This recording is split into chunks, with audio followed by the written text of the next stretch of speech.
You don't remember when the church house was built at Portland, do you? Yeah, I helped build it. When was They've got it on that paper you was reading, 1909, haven't they? Yeah, that's when they said it was built. Well, that's wrong. When was it built? It was built in 1911. One of them dry years when they I did. thought it was built the same year Dealey was born. No, Dealey was a year old. Be 1910. Well, now she's 63. Well, that's all right. That's close enough. And the community, they made up money to pay the carpenters, you know, but we all put in money and worked free till we got that church built. And Will London was the main carpenter and also the boss. Yeah. And old man Lon Tufteller, he didn't work any, but he gave more money than anyone that put in on the church. Do you remember about the church then? How about? Did you go to meetings then? Oh, yeah, I never missed one. They had prayer meeting there once a week, you know. Then the community, the Portland people would have, on Wednesday night, every night, they'd have prayer meeting at somebody's house, you know, around in the community. And there was more people come to Portland to church than any place I ever saw. Yeah, but who built it and how did that come about? Did they just go in and give labor, or how did they build it? Well, you put in money and then you went and worked. I put in some money on it and I worked on it every day till that thing was built. We had a big crowd there. It didn't take but about a week to build it, you see. Because Will London's a fast carpenter, and he had them all busy too, I'm telling you.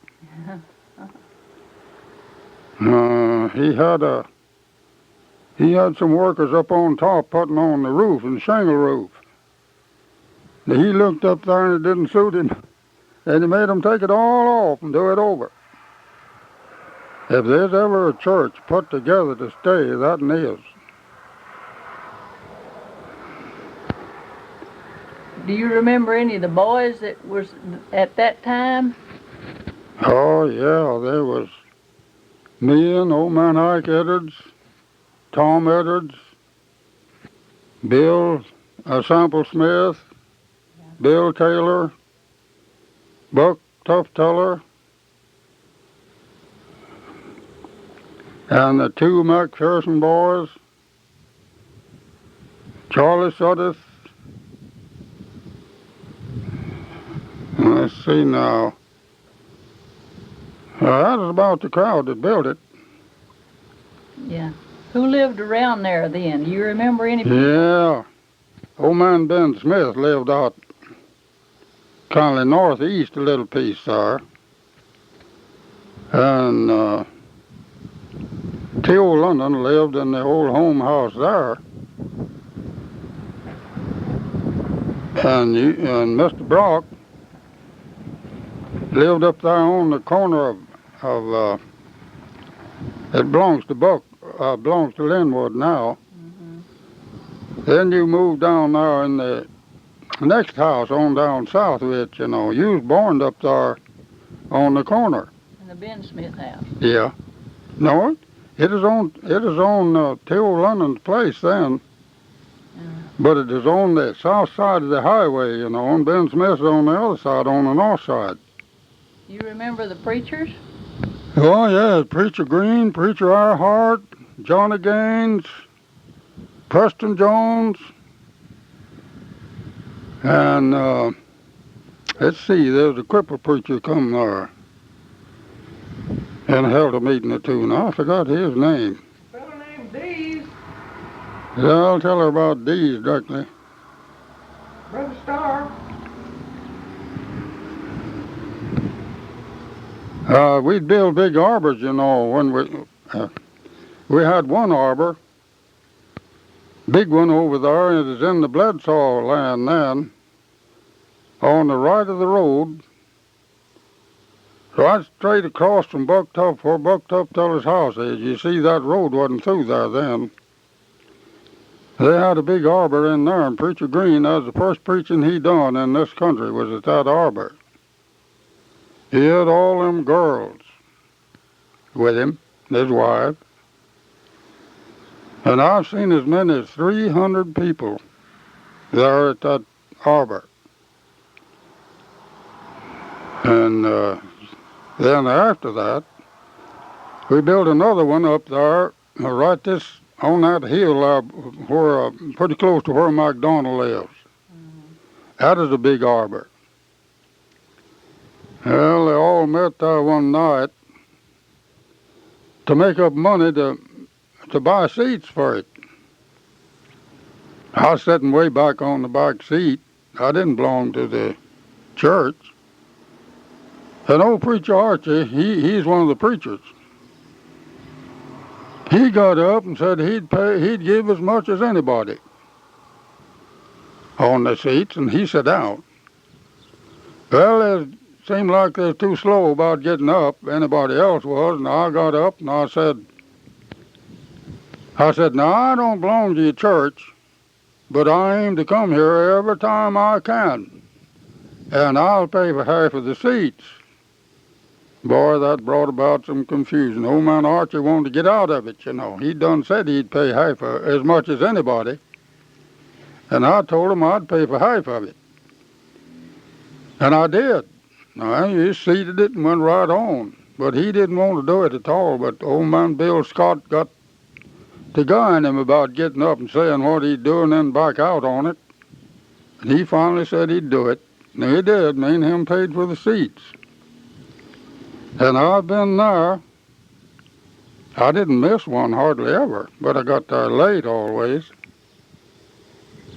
And I've seen as high as 300 people there. They're having a terrible meeting. And they called for volunteer prayer one night. And old Preacher Arnold lived up the road here. He had a great big son, but didn't I reckon you'd have to call him crazy. He didn't know nothing. So he busted out on that prayer. And he said, "Oh, Lord," he says, "the devil's in this meeting." Says, "Get him out of here. Get him as far as the east is from the west, and get him over to the Pacific Ocean and kick him in and drown the son of a bitch." They raised a singing. They wouldn't let him go no further. Oh. There ain't no telling where he'd have stopped. Oh, Lord, I never did forget that. Well, what did you have before you built the church? Were you having you were having church in arbors? Is that what you were having then? Yeah, big arbors. Well, you still had the old Portland church, you see, but they didn't have no shed out there, and they built big arbors. And they'd have the biggest, terriblest meetings there you ever seen, too. People come from everywhere. Tell about Jerry Bones. Huh? Tell about Jerry Bones. Yeah, old Jerry. He'd come over there to Portland and pitch his tent out there somewhere with a little bed in it. And he depended on the church members to furnish him something to eat, you know, and drink. One time he come over there and they was a little slow about waiting on Jerry. And he come out to the church one Sunday at noon services. And he got up and he told them, he said, I'm shaking the dirt off of my feet again Portland. He says, I don't never aim to come back here and starve to death anymore. And he done it. He never did come back there. Tell about John Renshaw. Yeah, well, that's real funny to think about yet. John Renshaw come in there one Sunday morning at Sunday school before preaching, and he brought a little old tarpon with him, and he got over on the women's side. There's an aisle, over here and one over here, and over on that side where the women always stayed. He got over there and he put that little old tarpon down in the aisle there, and he wouldn't move out. So he whittled him off some little shavings off of some matches and put on that little old turtle's back and set the fire. And that turtle took off up that aisle, and it wasn't very long till the preacher was crowded to death. They was running up on that rostrum where he was, and some of them got plumb outside of the house, and some of them standing up on benches. You never saw nothing like it. What happened to John Renshaw? Nothing. He just laughed. Oh. They didn't do nothing about it. And now they'd put you in jail, They didn't do nothing about that. And then he had the finest choir there I ever saw. I'd rather sit and listen to them sing as anything I ever heard. And he'd come in there and get a straddle of that old wood stove that set out in the center. And he had an old song he sang about his old brown pants. And he'd sing that song with them, and he connected up to where you had to listen close, to tell that he was singing a different song. Oh. Singing that old song about his old brown pants, and they'd be singing a good religious song, He'd do that every once in a while. And he worked in the gin. He'd come over there, cotton all over him, and he wouldn't shave, and the cotton would be all on his face and in his hair and all over his breeches, and his shirt tail hanging out. And he'd get straddle of that old stove and sing that song about his old brown pants.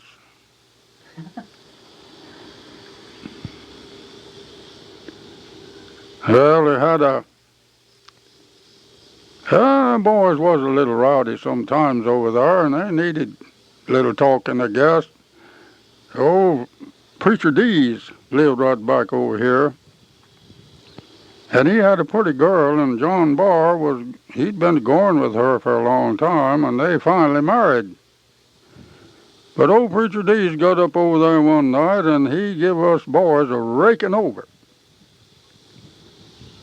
So he sat down, and on the south side, bench run right along by the window. And there's a window pane broke out there, and his head come back just to it. He had long hair. And we went round there, and John Barr poked his hand through that broken window and got him by the hair on both sides of his head, and he like shook that old feller to death. He wouldn't let him get on his feet. He'd hold him down and keep shaking him. He couldn't look around and see who it was, you see. So we run off out there and hid in some high weeds and watched for him to get up. We knowed what he'd do when he did. And he finally got back up. He got up there behind that little stand, and boy, I'm a-telling you, he told it. But he had no, he knowed there's some of us, but he didn't know who. Yeah. It is John Barr. He finally married that girl. I just said that going on over there all the time, nearly. And nobody do nothing that's any harm in. He's kind of hard on the young folks anyhow. He'd get after them every once in a while. He'd say rough things to them. And they got it in for the old fella. So John gave him a shaking. We got a kick out of that. None of us like him. Well, were you there when they had a post office? No. That all happened before we come to Texas. That was in the very early days. Because we come here in 1892, And Portland, at the first church we went to when we got to Texas. And we had to come by a place over there where there's a family lived named Allen. And they had a great big old crazy boy. He was a man, he wasn't a boy. And they could hiss him on you if you went along there. Yeah. Just like setting a dog on something out there, you know, and he'd run you down if you didn't outrun him. Yeah. And we'd come way around that place when we'd come to Portland. We'd just as afraid of him as we'd have been of a bear. Goodness. Yeah. They'd hiss him out on you now. Just like you were going along the street out here, they'd sick him on you. Yes, yeah. Yeah, we had to come right by the house nearly, you know, and if anybody come by there that they didn't like, they'd just set that old boy on them. Boy. And he'd beat you up, too, if he caught you. But he never did catch me, because I didn't get close enough. And we went way around that place. They told us all about it, you know, before we got to coming by. But I seen him many times. He's a great big fella. He didn't know nothing.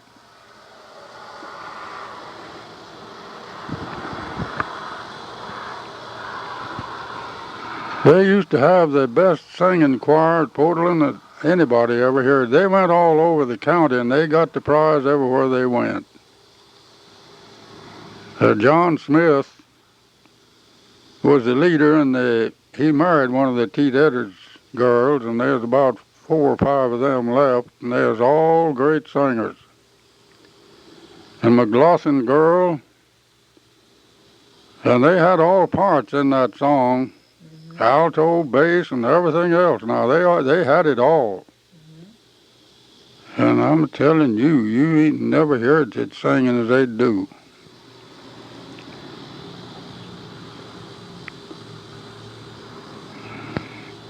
They'd have them big meetings out at Portland, and after they got the church built. And the last ones that come in would have to be the first ones that left. Because the first ones come in there couldn't get out, you see, and they'd be parked plumb down the other side of T. Old London's house. Yeah. Wagons and buggies. Anyhow, of course, there wasn't no cars then. And lots of them horseback.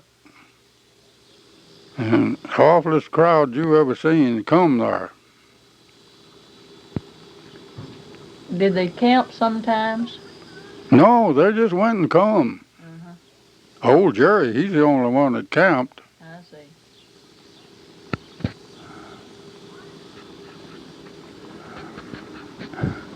Did the road go north and south by Portland? Yeah, it went east and west, and north and south. No, it didn't go. Yes, it did. Come right by where you used to live, you know, and went on north up that old Bell Lane. Now, which one is the Bell Lane? That one that goes north up there. Is it the one east of Portland or west of Portland? You know this. Well, it's kind of west of the church. It goes up. To go by John Hale's place. Yeah. Augie, there used to be a little schoolhouse up there they called Augie, you know. Yeah. That's where John Hale's wife taught her first school. And the road went by there. And if you didn't go that way, you had to come around this way and go by John T. Leslie's place, where he lives now.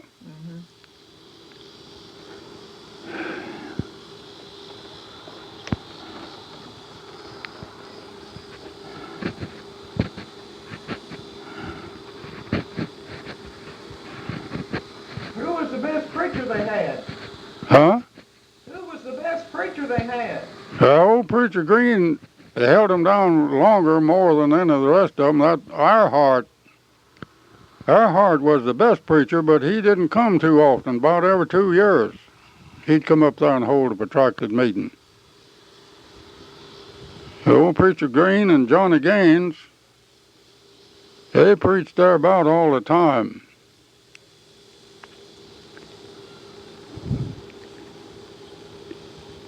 There was a crippled preacher come in there and held a meeting or two, but I forgot his name. Fact of the business, I never did get acquainted with him. I heard him do lots of preaching.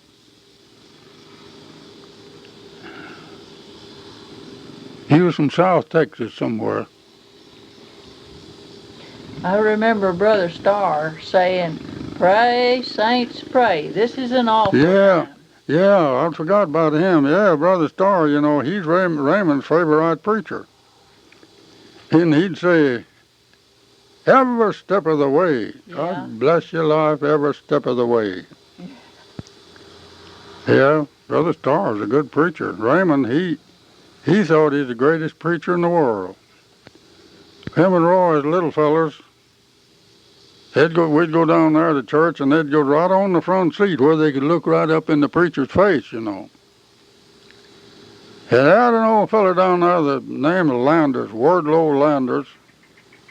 And he'd get started and he'd make some of the awfulest blunders of talking, you know, and Raymond learned it all.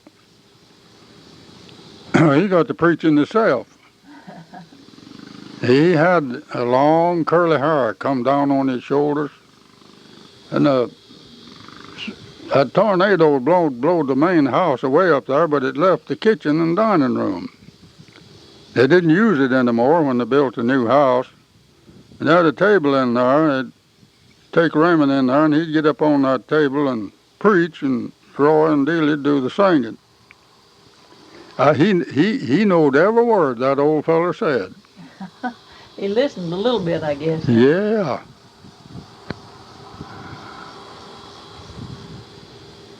We sure hated to cut his hair off. He had the prettiest hair I ever seen. He was little. And when hog killing time come, it was always cold and bad, you know. And we didn't want him out.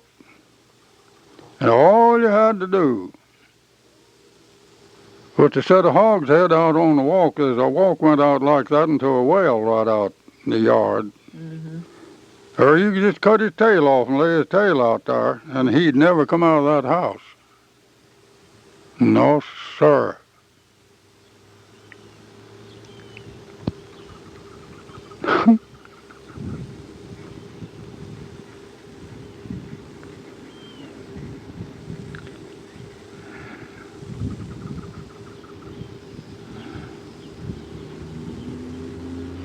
Miss Fowler was a great attendance to that church. She never missed. She was a good Sunday school teacher. Yeah, she's a good woman. And Bill Taylor, her brother, I thought as good a man as I ever saw.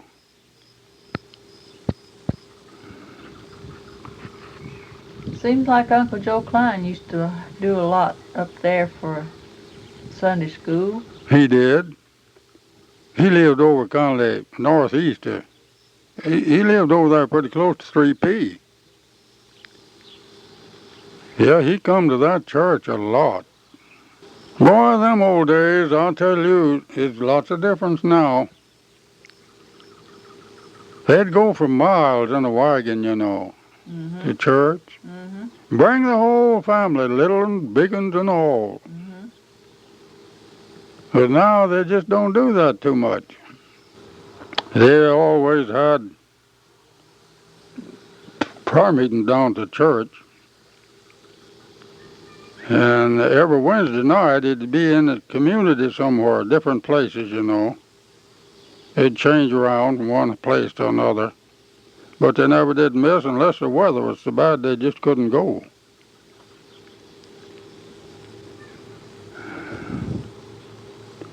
Now we went over to Taylorville to church a whole lot. We attended a meeting here one time, 40 nights. 40 nights. 40 nights. The first one was 10 days with Portland, you know. And then we had the Baptist church here and the Methodist church and this Church of Christ around here. Mm-hmm. And then we went 3 nights to Taylorville and it began to rain us out. And 43 nights we went to church. We just get in that Ford and take off.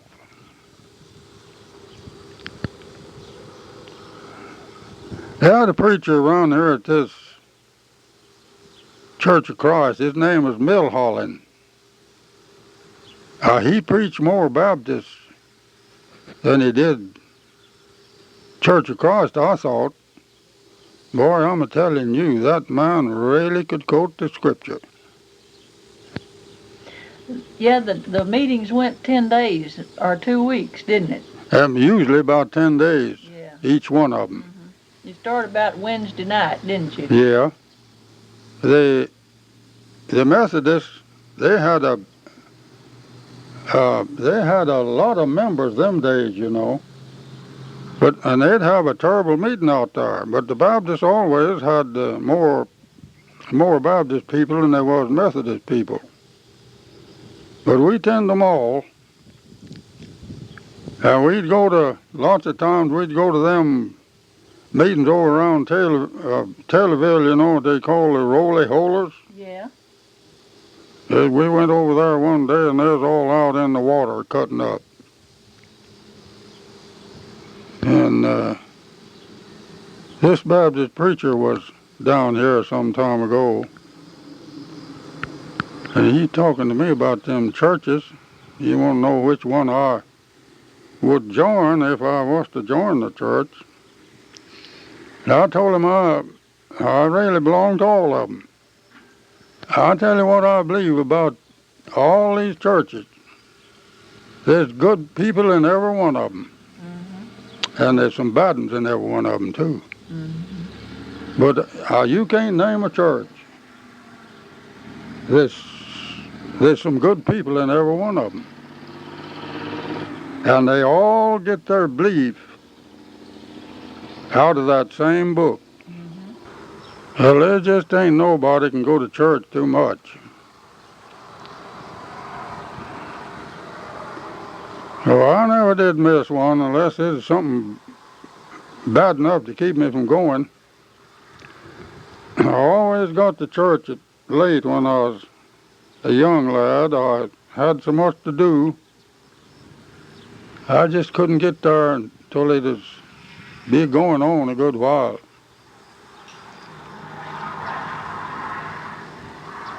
I used to go with a girl lived up there pretty close to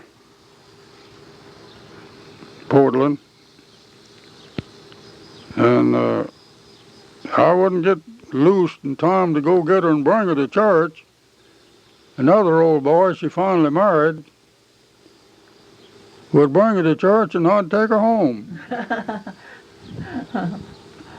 Oh, I guess you had the best part of that after all. Yeah. Well, after we moved down here, there's a little snow on the ground. And one morning, we just sat down to breakfast. And somebody knocked on the door. I went to the door, and this old man Henry Purser lived up here right at Portland. He said he wanted to talk to me and Mr. Bledsaw when we got through with our breakfast. And we went out and sat down on a wagon tongue. And he's begging me to go to California. He said, if you ever go to see that girl anymore, says they've made a plot out there, they're going to get you, they're going to kill you. Well, I told him, I said, no, Henry, when I come to Texas, I wouldn't run in here. I come in here peaceable with everybody. And I said, I'm on it. You going to catch it again? I'm going to catch the rest of it. Go ahead. He's laying up there on that bale of cotton asleep. And I got that bagging and tied him on there, and I had him tied down where he couldn't get up, too. Well, after I got away from him, old Jim sort of hollered at him, says, Uncle Ben, get up. There's a bale. Somebody's out on the scale to stomping, you know. There's a bale on the scales, want to be weighed. Get out, get up, and get out there. The old fella come in trying to get up, and he couldn't get up. Well, he wiggled and tried to get up.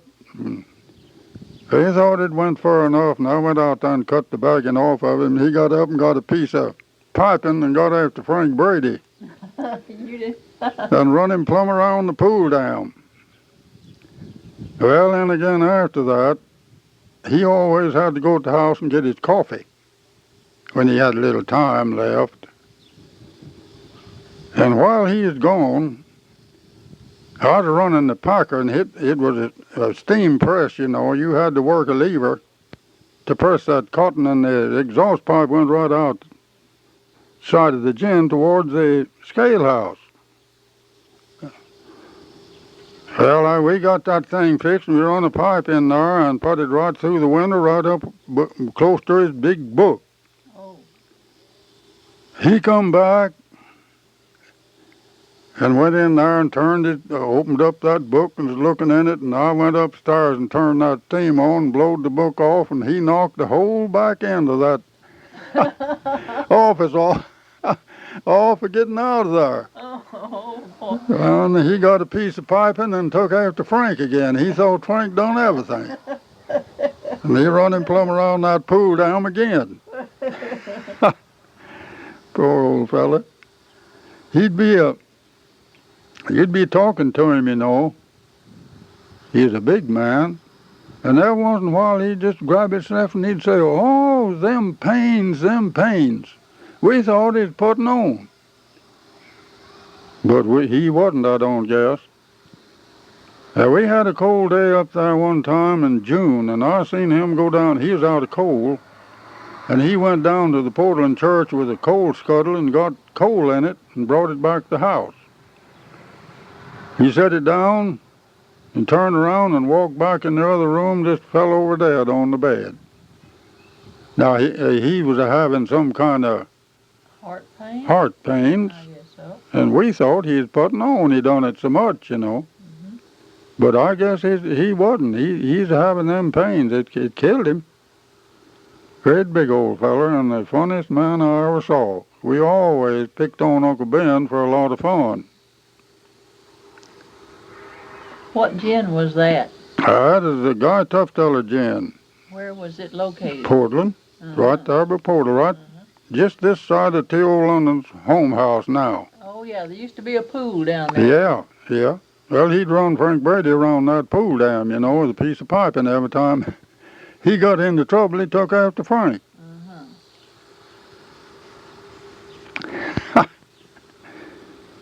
Down there's a lot of cattle run outside. And one day, we wasn't busy. I was working over there. And the cattle was in there eating cottonseed and in the way. We got to catching them and tying cans and pieces of old tubs, anything we get to their tail and turn them and get them started. Mm-hmm. Now, we caught a great big roan-looking young cow, as pretty thing as you ever saw. We tied part of an old tub to her, and she tore down our fence. She just tore that wire fence all down and run plumb off. And Uncle Ben says, "I'll bet ever who owns that cow is going to be mad, 'cause she bound to be cut and running through that wire fence that way." And Sample Smith, that is his son, you know. Mm-hmm.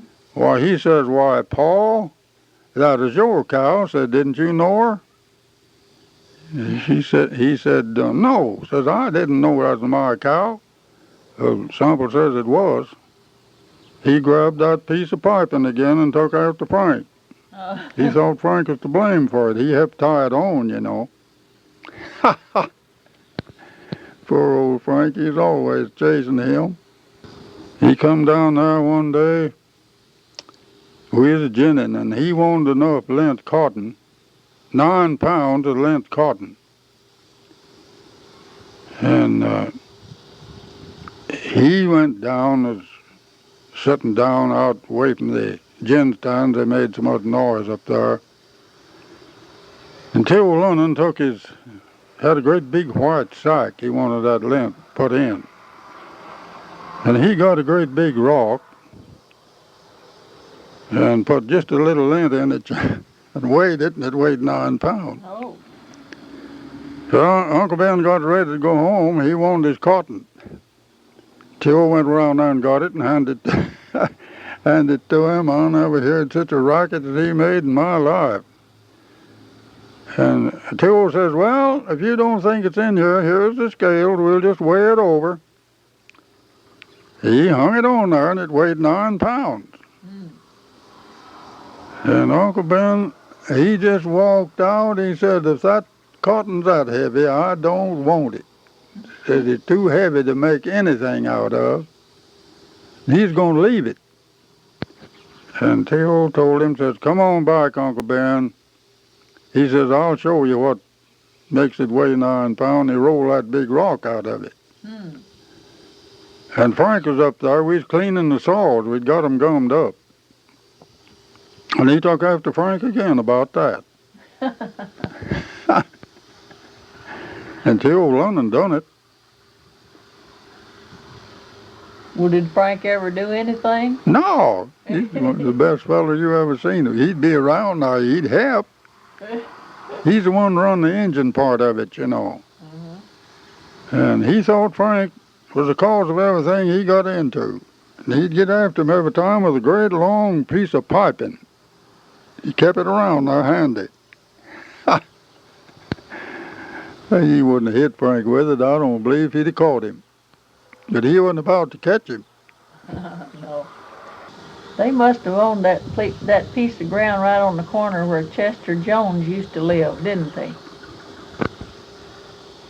Yeah. Yeah, that was part of the Ben Smith place. There's 35 acres come down there and joined on to the Mike Williams place. There's 65 up there. I'd made 100 right running up and down there, you know, where that old Bell Lane starts in. And it belongs to Linwood now, I think. Them Smiths, they was from France. They was Frenchmen. And Miss Smith would have to get up every morning and make coffee and take every one of them a cup of coffee before they got up. Now, they wasn't about to get up till they got that coffee.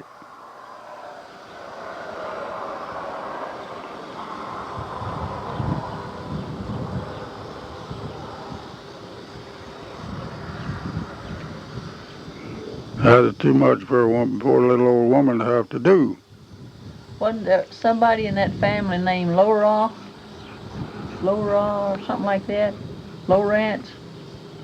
Watch Lawrence? Yeah. No, he was, let's see. Was no fella named Ben Laura or something like that? Yeah, Ken to the Smiths? he was Miss Smith's brother. Yeah. And old man Lowrall, he bought him a new wagon one time, and we called his name was Watts Lowrall. And he's driving that thing down, going to get a load of wood, and he bumped a stump or two, and old man Lowrall would holler at him, Watts, tear off of them stumps, you're going to tear that wagon up. Me and Sam Boland used to come over here a lot,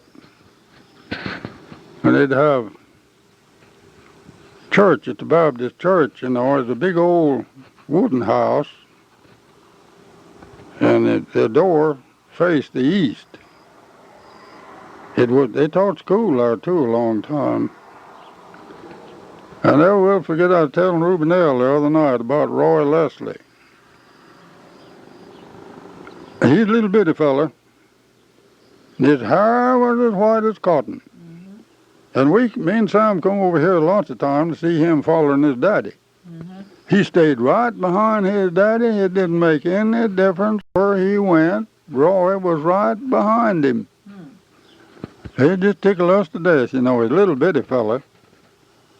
And when his daddy sat down, he did too. But when his daddy got up, Roy got up, and he'd go right along behind him, just right clickety-click, right behind his heels. It just tickled us to death to watch him. What was his daddy's name? John T. John T. Leslie.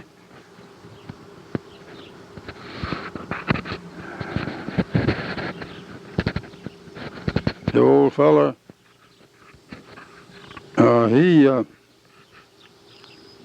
they had a lot of leased land down south of us, you know. I've been down there when there was the awfulest woods you ever seen and the biggest pecan trees.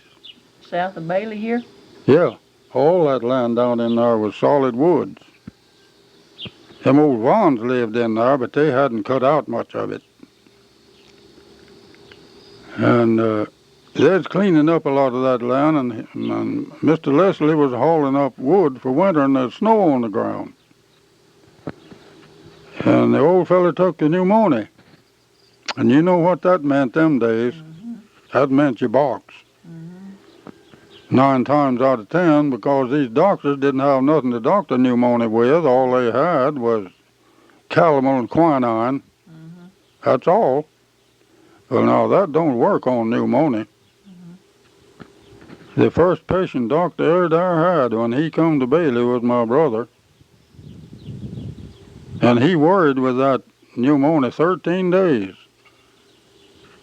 And now, you know, if they'd had the doctors that had then what they have now, if a fella could hold out 13 days, he'd have got well. Yeah. He's Dr. Adar's first patient.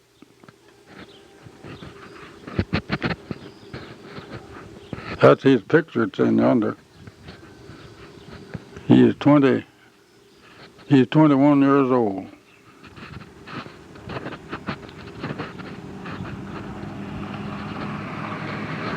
Pretty hard disease, isn't it? Oh, you bet it was then. Now, you got pneumonia. It is just 9 times out of 10, you wouldn't wear it out. Mm-hmm. Used to be that little Billy Leslie, W.T. Leslie. We call him Wad Down, that is his word. He's a little feller. He's the one built that big brick down yonder. Yeah. And he had something wrong with him, and he had to burn some kind of powders in a plate he had in the store down there and breathe that smoke. And one day the doctor had to go to see him. He wasn't able to come down here. He lived up yonder where Miss Hale lives now, but that ain't the house. The doctor come back to town. He said, you know, Billy has got pneumonia. And he said, that's going to be the end of him. And sure enough, it was. He died. Little Billy Leslie. You say he's the one that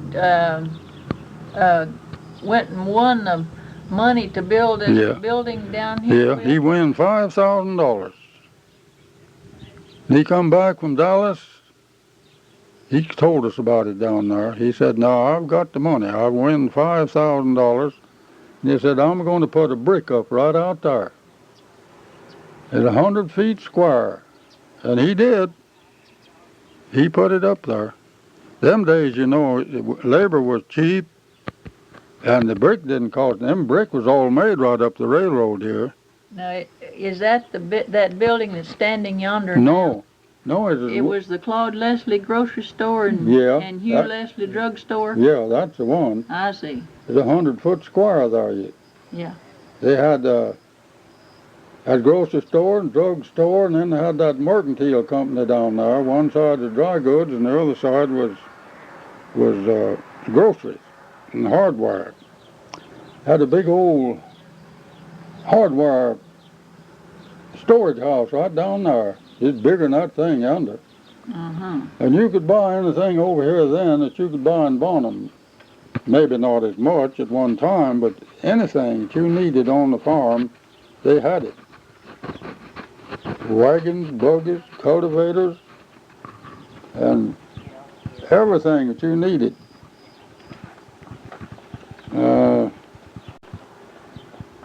Now that's the change that took place in Bailey.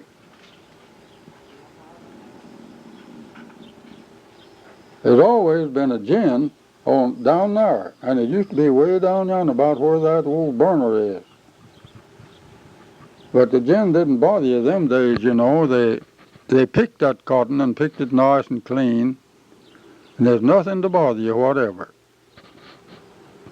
It was pretty too. Yes, it was. And it is cotton, you know, it had some length and some strength. Yeah. This cotton they're raising now ain't worth nothing.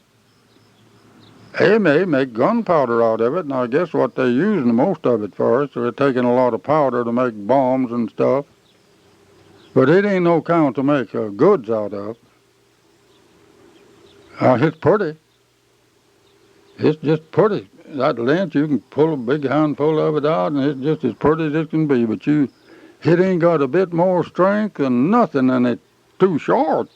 Mm-hmm. Got no length, whatever. I don't know whether they could spin that kind of cotton on one of these old spinning wheels or not. I was over at that Mike Williams place one day when Charlie Ward lived there. And we was looking up in the attic to see what is up there. And there's one of them old-timey spinning wheels sitting up there. If you had that thing now, it'd be a fortune. Mm-hmm. Old antique. Yeah. And when that tornado tore all that up and blowed it away there, I don't know what ever become of that old wheel. Where was that Mac Williams house? It was up there on the hill, you know, where we used to live there, where that yellow house burnt down, belonged to John Hale. It's just a little north of Till London's place there. Mm-hmm. It's the first house, you know, after you passed the corner? Yeah, it's the first house on the right-hand side. Yeah. He come one morning, it was thundering outside pretty bad, and Dealey was sleeping with me. She is pretty small then, and I'd got up. I'd got a little uneasy. I didn't like the sound of it out there, and I was sitting in the chair, and that lightning hit that barn and knocked out a horse I gave $175 for. And it knocked her plumb out of that bed in my lap. Now, I'll tell you one thing that happened that nobody, if they didn't see it, I don't guess, would want to believe it. But it's the truth. Old man Ike Edwards and his wife were sleeping on an iron bed right north of us there, you know, just up the road a piece. And the lightning hit that house and hit that bed, and it turned all them knobs, you know, it was on them legs that it set on. Mm-hmm. It just turned them down like that, every one of them, and went down through the floor and split a big old boat-arch block that was under the house. And it never hurt near one of them. They just wasn't touching that bed nowhere, you see. If they had, Yeah. it'd have killed them.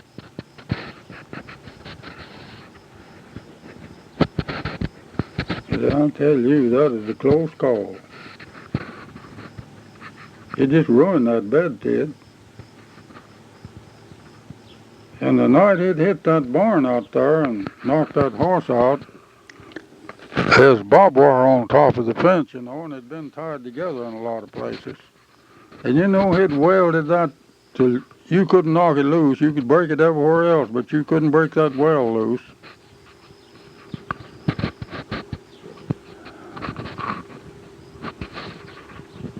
Boy, that's the closest place I ever got in. I went down to the barn to see if I knew it had hit awful close. And this horse was in the stall and he was down. And I just thought I'd cross over him and see what was wrong with him, maybe get him up. And after I got over him, he took one of them fits and got to kicking and rolling, and there I was, cut off from the door. Mm-hmm. And I finally got out of there. I'll never have known just how I done it. But I was tangled up in there with him. He couldn't get up, you see, but he's trying his best to, and them legs are just a-flying everywhere. And I was over on the other side of him. from the door.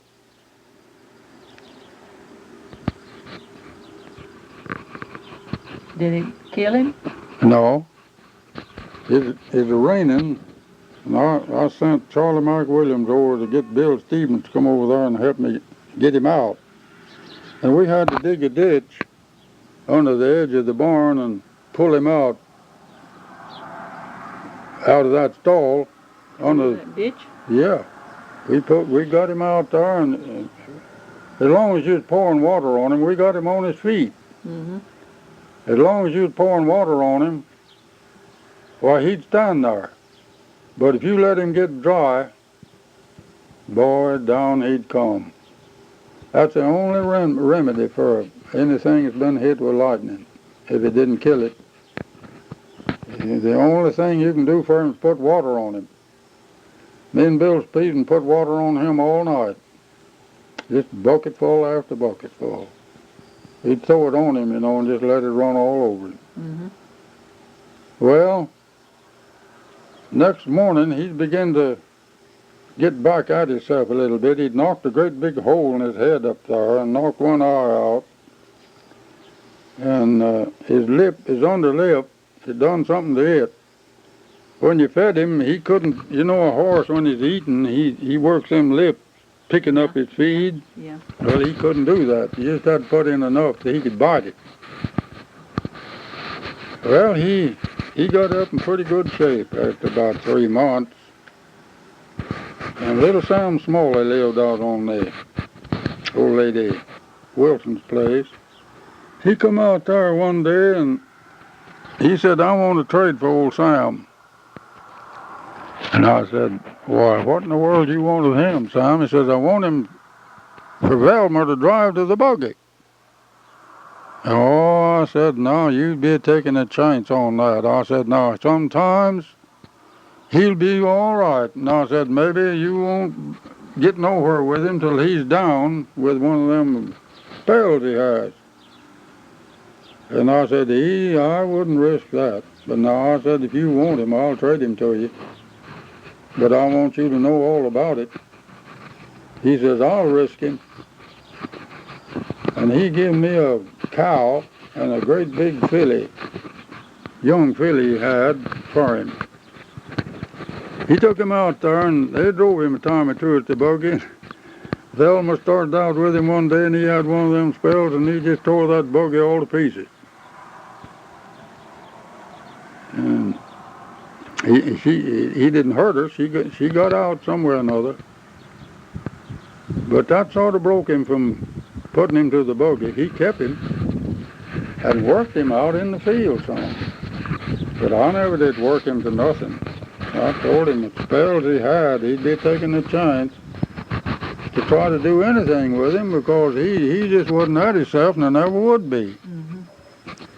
And I showed him about he couldn't eat unless he put enough in a trough that he could bite it, Yeah. pick it up with his teeth. His lips wouldn't work. But he wanted that horse worse than anything ever I seen. Them Smalleys, they had a bad name, and they really was mean people. But little old Sam was the best one of them. He was just as good to us, and they're the best neighbors you ever lived by, Nellie. Had a hailstorm come through there the 8th day of June and just beat my crop all to pieces. And I just had 3 horses. The hail was in spots. Didn't hurt him too bad. He didn't have to plant over. But he come out there and he says, "Now I'll loan you a horse and furnish you a planter if you can get somebody to drive it." Well, I said, "Ethel can drive it. She's at home then, And we got them 2 planters out there, and we went to planting cotton. And we planted that cotton over. Now, that was the 12th day of June when we come as planting over. And that land down in the bottom made a half bale of cotton to the acre. But that old tough line had run out from our house straight east. That's the prettiest flower garden you ever seen in your life, but it never did make no cotton. It turned out no cotton hardly. Few green bowls, and they never did open. Froze them.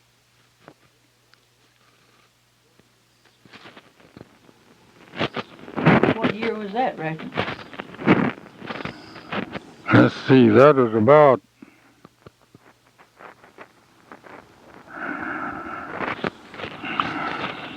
let's see, Raymond was born in 1913. We moved over there that year. That was about 14, about 1914. We cut a patch of oats that evening. It was an awful hot evening. It got on a little before night, and I come to the house, and Lou said, I believe we ought to dig them potatoes. Said, if it comes a big rain on them, it'll ruin them. I said, well, you reckon we got time? She said, yes. So I got the team out there and plowed them up, and we got them in. And about sundown, right in the north, there's a big row of old thunderhead, big ones. And they began to get together. And I went and picked up the lantern. We had a storm house there. And Lou said, what are you going to do? I said, well, we're going to the storm house directly. I said, it's going to come something through here, maybe a tornado. And we went to the storm house, and it was blowing rocks. It was blowing so hard out of the north. It was blowing little rocks, and they were just hitting that storm house door, just go wham, wham, wham. And I had my hand laying up on the door, that door facing, and one of them big hails hit me on the finger. And it like, I'm telling you, that thing hurt. But I'd let that door down. I never heard such a racket in my life. Well, it come out, and I could see good then. I looked down my cotton rows, and I couldn't see no cotton. I said, it's gone. It beat it in the earth. We done chopped it. It was way up. I had a row of just red stems sticking up on the north side,